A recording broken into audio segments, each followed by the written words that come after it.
Welcome back to World Crisis Radio. Now let's look at the actual economic programmatic answer to this stuff.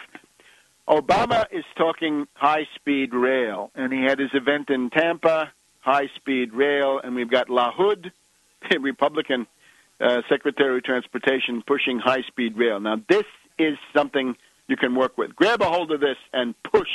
Try to open this gap as much as possible and march through it. Obama's proposing $8 billion for high-speed rail plus $1 billion per year for the next 5 years. That's $13 billion. Plus, there's about $2.5 billion that they might get part of, and another $1.5 billion that they might get part of. Let's say it's about $16 billion for high-speed rail. Well, $15 billion is better than nothing, but let's try $500 billion. $500 billion. That makes sense. That would be a beginning of a recovery right there. This is 13 corridors in 31 states. Let's see where they are. Seattle to Portland. Sacramento, San Francisco to Los Angeles, San Diego. Great idea. Tampa, Orlando, Miami. Great idea. Illinois, Mississippi, Chicago, St. Louis. Great. Wisconsin, Minneapolis, Wisconsin to Chicago. North Carolina, Raleigh to Charlotte. Again, it's 13 corridors. There's money in there for the New York to Boston part of the old Amtrak section. The Acela from New York to Washington doesn't get too much, but it's at least something for rail. Now, this is the most effective expenditure of money you can make. High capital intensity. You cannot rely on Starbucks and McDonald's for a recovery. Starbucks, McDonald's, pizza delivery, fast food, and retail sales does not a recovery make. It cannot.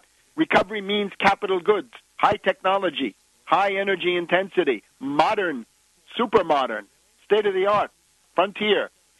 So, in this case, what would the money go for? Well, track laying, manufacturing, engineering studies, planning, engineering, rail maintenance, and so forth. This makes sense. You've got to try to begin restoring the depleted capital goods stock of the United States in ways that will increase the productivity of labor. The Japanese started this in 1964 with the Shinkansen bullet train. The TGV, the Train Grande Vitesse, France, back to the 1980s, but it's a technology from the 1950s. And indeed, I would say fast rail is good. Maglev is better, faster. So how can we handle this? Now let's take a historical example. During the period before World War I, the British felt threatened by Germany, and the British felt especially threatened by the German high seas fleet.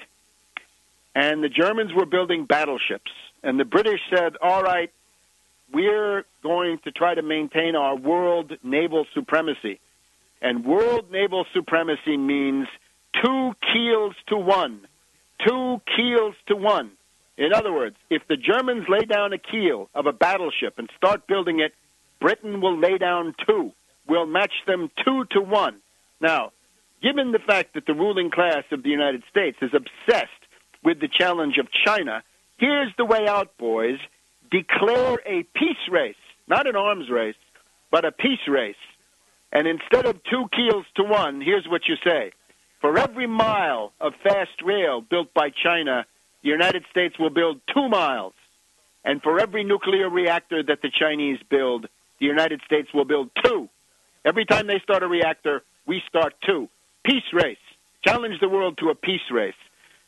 Remember, they'd say, we've got to have a Navy equal to the next 2 combined. So let's say that the United States has to have fast rail and nuclear reactors equal to the sum of the next 2 great powers combined.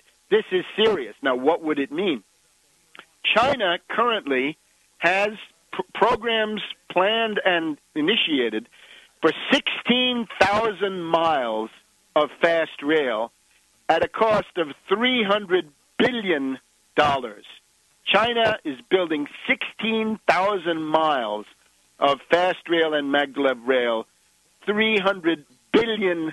So I say, double it and do better. My program calls for 50,000 miles of U.S. maglev and fast rail, and the cost, we can simply handle that through federal lending through the nationalized Federal Reserve. So they build 16,000 miles. We better build 32,000 miles, and because we're so far behind, let's build 50,000 miles, because that's what we need, right? We need the 3 transcontinental, we need the 2 coasts, and then we need one down the Mississippi River, and we might need another one down there through to the edge of the Rockies and so forth. And then you've got to build the ramifications of that into basically every state. So we need 50,000 miles. The Chinese are building 16,000 miles of maglev at a cost of $300 billion. Now, Obama says nuclear reactors. Let's look at that. Again, the peace race calls for 2 keels to 1, 2 reactors to 1 in this case. The Chinese right now are building 20 modern nuclear reactors. 20. India is building 6. What's the United States building? It's somewhere between 0 and 1.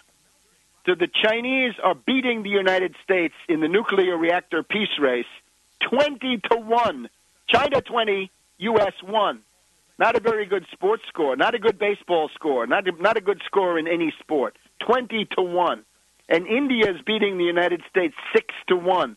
And you can go through the list. Russia, everybody's beating the United States. The Chinese are building more nuclear reactors than anybody. But here's what it's going to look like.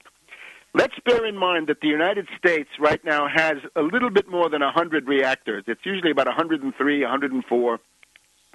The United States is getting 101 gigawatts, 101,000 megawatts from nuclear energy. The Chinese are currently operating 11 reactors, so that looks pretty good, right? They're not matching the 101 in the U.S., but they have 11 functioning, 20 are being built. They have 35 in the planning stage and 90 proposed. And here's what it's going to look like. At the current rate, by 2020, the Chinese will be getting 60 gigawatts from modern nuclear plants, and at that point the U.S. will be lucky to still have 100 gigawatts from old, decrepit, obsolete nuclear plants.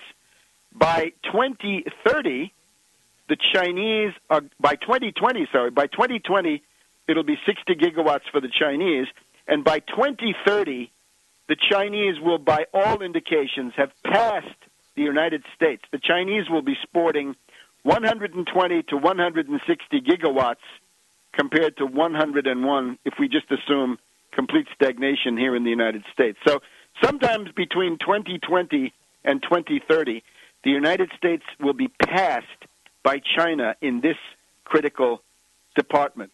Now, if you're concerned about the future, that's the kind of peace race you've got to pay attention to. And I would throw that at the Republicans. Hey, Congressman Pence, you said you wanted to build nuclear reactors. Hey, McCain, you ran on nuclear reactors. Why don't you join together now with Obama and get these things going? And again, my program, 100 super modern, 4th generation, high temperature, gas cooled and or pebble bed nuclear reactors for the United States. If you do not do that, it's national suicide. Civilization here will soon cease to exist, and the green extremists will cease to occupy their own elucubrations because they just won't be here anymore. A lot of us will not be around. So 2 keels to 1, 2 reactors to 1, 2 miles of fast rail to every one that the Chinese start.